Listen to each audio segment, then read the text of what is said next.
visi wahana yang akan dibuat oleh teman-teman sebagai new wahana. Jadi di pos ini hanya ada 2 portal sebenarnya. Cukup 2 portal saja. Satu portal eksternal, yang kedua portal internal. Portal eksternal itu adalah tempat di mana secara virtual pelanggan berinteraksi dengan pos, ya, atau pihak luar berinteraksi dengan pos, vendor berinteraksi dengan pos, mitra berinteraksi dengan pos, dan itu sudah kita sediakan melalui website posindonesia.co.id. Itu adalah disebut dengan portal eksternal. Kemudian yang kedua adalah portal internal, di mana seluruh karyawan, ya, dapat berinteraksi dengan perusahaan melalui portal internal.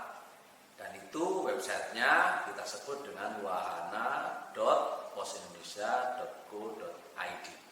Ya, jadi wahana ini adalah interaksi karyawan secara virtual dengan perusahaan.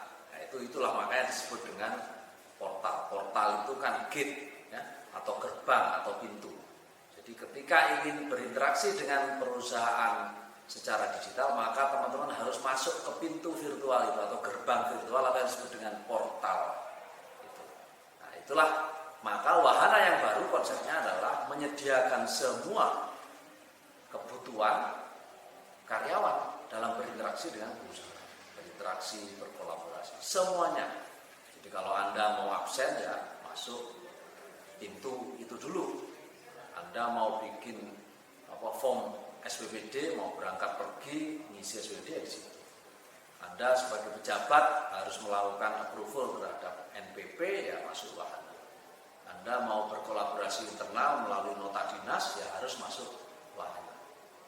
Anda mau melihat payroll gaji, harus masuk wahana. Anda mau melihat berapa pajak yang harus dibayarkan pemerintah, ya masuk wahana. Jadi semua kebutuhan karir ITMS melalui wahana, semuanya harus masuk wahana.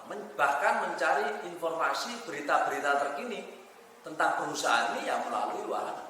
Atau mau melakukan sharing, ya, ingin memberikan pendapat, usulan atau ide-ide baru yang melalui wahana. Ya.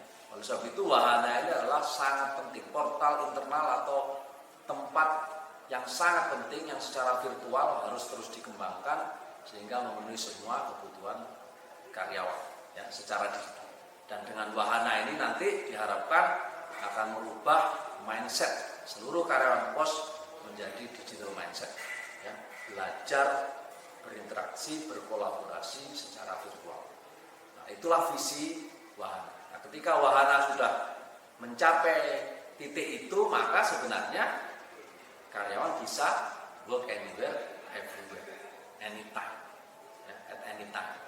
Karena ya sudah semua interaksinya sudah bisa dilakukan secara digital.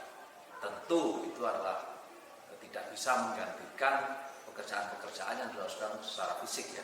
Misalkan pekerjaan di processing, pekerjaan di loket pelayanan, pekerjaan jualan harus datang ke pelanggan, fisik itu nggak bisa digantikan. Tapi selain itu semuanya harus bisa diselesaikan melalui wahana. Bahkan kalau karyawan mendapatkan SK baru, ya melalui wahana. Ya. Itulah teman-teman visi dari wahana, satu-satunya tempat berinteraksi antara karyawan dengan perusahaan secara digital. Demikian penjelasan singkat ini, mudah-mudahan bisa menjawab pertanyaan kemana atau apa visi new wahana yang akan dibuat